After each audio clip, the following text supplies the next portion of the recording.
If you're in or thinking about getting into state and local government contracting, federal government contracting, or just government contracting in general, you've probably heard about the middleman strategy. Some people say it's like a business plan. Some people talk about it like it's a felony. But here's the truth.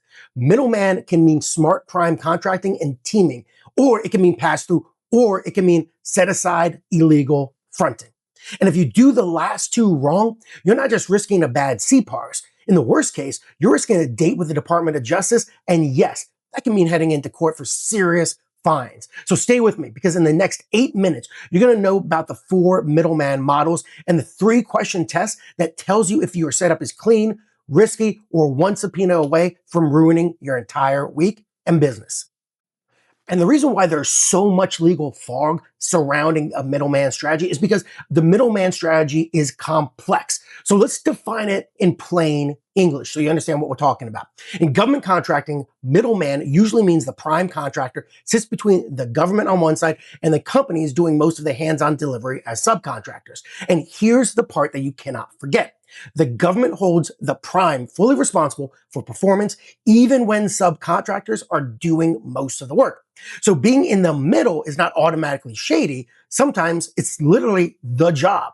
Now let's sort the word middleman out into 4 models, because this is honestly where that confusion, that legal fog comes into play and causes a ton of risk. Now, because of the confusion and the risk, we really do need to break down these middleman models into clear buckets. 4 lanes, 2 are normal, 1 is suspicious, 1 is how people honestly end up explaining themselves to investigators and sometimes the Department of Justice. Let's get into the first model. This is the integrator prime. This is almost always a healthy, safe middleman strategy. Here's what it is. You win the contract, you manage multiple subs, you integrate delivery, you own quality, you own the schedule, and you are the interface to the government. You're not just a middleman, you're the quarterback. You call plays, you take the hit when it all goes wrong. This is a healthy middleman strategy. Let's go to the second one. This is also a healthy strategy that will rarely get you into trouble. This is the VAR distributor strategy. VAR, remember, is value added reseller. This is very common in product buys. What is this model? Well, it's common in IT and products. You source OEM products and add value through ordering, logistics, warranty, integration, and support. If you reduce the lead times, coordinate deliveries, handle warranty issues, and make implementation smoother, that is a tangible value. So once again, this is a very healthy, safe middleman strategy. Now let's get to where it gets a little spicy. This is model 3, pass through prime. This case, you subcontract almost everything and you mainly add a markup. Sometimes there's a legitimate reason. But if your value is basically, we just forward you invoices, you are wandering into pass-through territory, and that can trigger the government to question whether it is paying for value or just paying for you to take up space. This, by the way, is not always an illegal strategy. However, it is a very risky strategy. Now let's get into model 4. Really, the set-aside front, it's a set-aside scheme. This is high risk, and this is dangerous. In this case, a small prime is used to access a set-aside, while another firm performs the primary and vital work. Think about this. This happens with women-owned small businesses, 8A companies, service-disabled, veteran-owned small businesses. You get the kind of picture. Now, this can lead to SBA affiliation and ineligibility. And if this is willful misrepresentation about who controls and performs the work, that is where you're going to start seeing DOJ investigations, False Claims Act exposure, and in extreme cases, criminal prosecution. So real quick, because just interested, can you comment on 1, 2, 3, or 4 for the model you see and probably have dealt with most often? No judgment here. I just want to know which lane is causing the most chaos this week so that we can help our partners moving forward.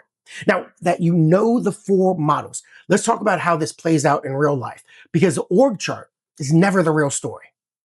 So what is that real story? Well, here's the usual sequence. You get positioned on the right vehicle. Think about it, IDIQ, GWAC, schedule, BPA, or you just chase a standalone award. You form the team, subs, teaming agreement, maybe a joint venture. You propose a solution that includes subs, and you price in prime management plus subcontract performance. Then you win. Congratulations. And the prime does the real work that keeps the contract alive. Subcontract management, compliance, deliverables, invoicing, change control, risk management, quality, You get it. The government wants one accountable party, not a group project where everyone is waiting on someone else and nobody's actually responsible. So why do contractors keep using these models? Because when it's done right, the middleman strategy is not just allowed, it's actually highly efficient.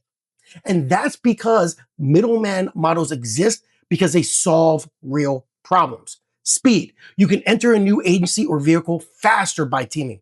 Capability coverage. You can combine specialists under one prime. Scalability. You can flex niche labor without hiring an army. Risk management. A real prime controls delivery and quality across multiple sources. Now remember, hiring 10 unicorns in 30 days is not a staffing plan. It's just a bedtime story. And that's why these middleman arrangements are so useful.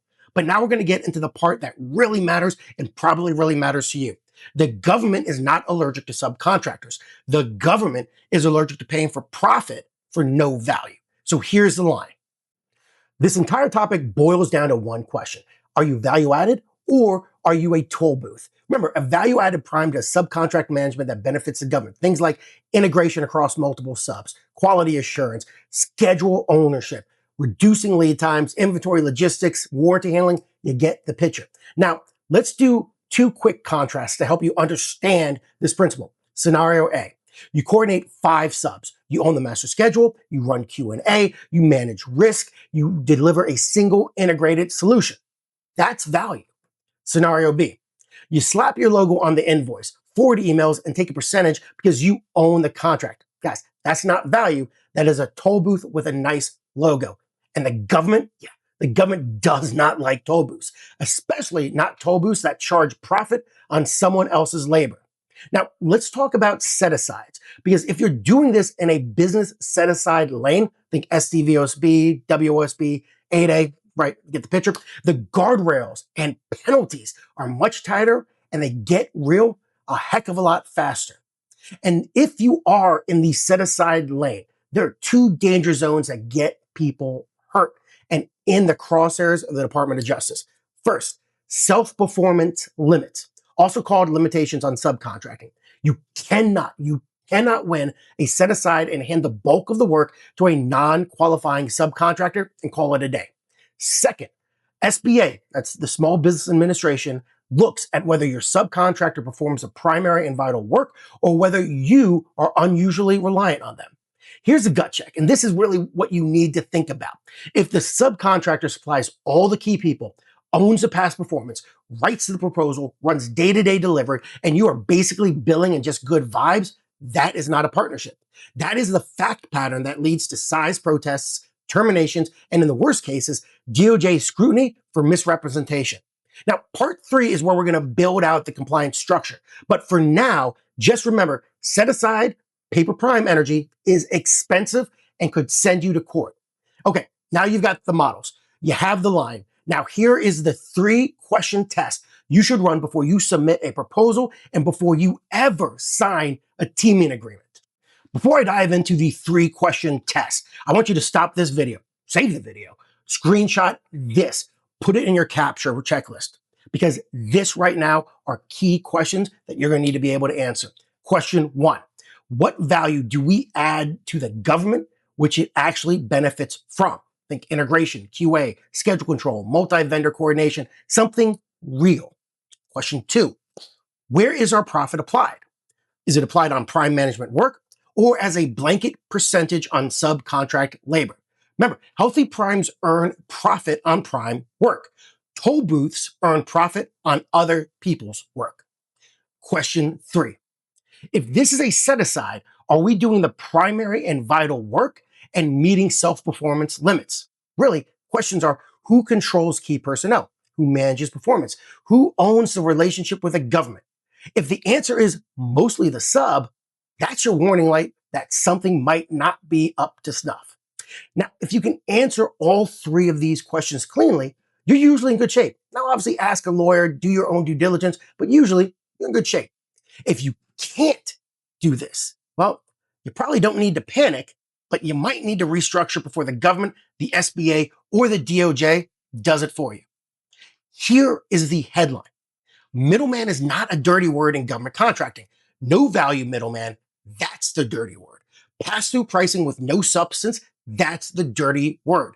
Paper prime structures are the dirty word. And when you look at a ton of the YouTube videos out there, that's basically what they're telling you to do. Don't do that at all. Remember the 4 models, remember the 3 questions. They're going to help keep you out of trouble, help you grow your business within the government, and keep you out of the court. Now, part 2 of this series is next. We're going to go into the real world red flags and case patterns that trigger protests. Think about ineligibility fights, audits, and yeah, the kind of misconduct allegations that can put you on DOJ's radar. Part 3 of this series is the playbook. How to structure this legally, how to price it, and how to describe your value in a proposal without setting off alarms. Now, out of curiosity, just go down, comment below. Tell me, out of the first, second, third, or fourth model, what do you normally see? What do you normally see, by the way, in your niche? Tell us about that. Are you in construction, IT, professional services? That's going to help. And remember, we try to answer every single comment as they come in. Thanks for watching. As always, please subscribe. It really helps this channel. Share, and make sure to keep your eyes out for the next part of this series. Remember, build the value, own delivery, and do not be a toll booth. Thanks for watching.